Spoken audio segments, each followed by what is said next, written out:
నిజ జీవితానికి సినీ జీవితానికి ఉన్న తేడా ఇదే. సినీ జీవితంలో ఏ పాత్రధారి అయినా సరే హీరో వచ్చేదాకా ఉండాలి, హీరో చెప్పినట్టు నడవాలా, కాల్ షీట్ అయినా ఏదైనా.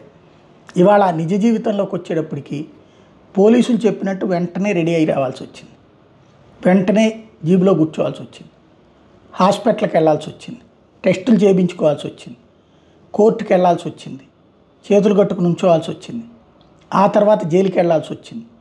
ఇక్కడ కోర్టులో వాదనలు అయ్యి బెయిల్ వచ్చినా ఆ బెయిల్ తీసుకుని అక్కడికి వెళ్తే వెంటనే ఇచ్చేయలేదు.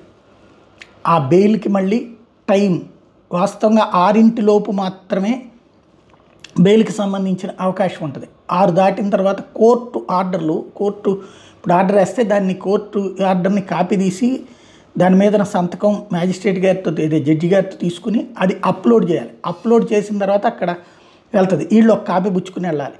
దానివల్ల ఇప్పుడు 5:30 టైంలో తీర్పు వచ్చేస్తే 7 అయినా 8 అయినా వెయిటింగ్ చేయాల్సి వచ్చింది.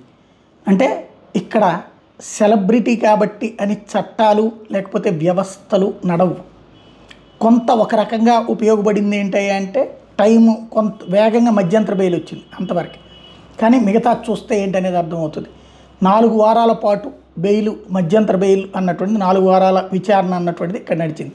జైలు దగ్గరికి మరొక వైపున ఓ పక్కన అభిమానులు బయటే ఉన్నారు, లోపల తంతు జరగాల్సిందంతా జరగడం, ఇది ఇక్కడ కీలకమైనటువంటి అంశం.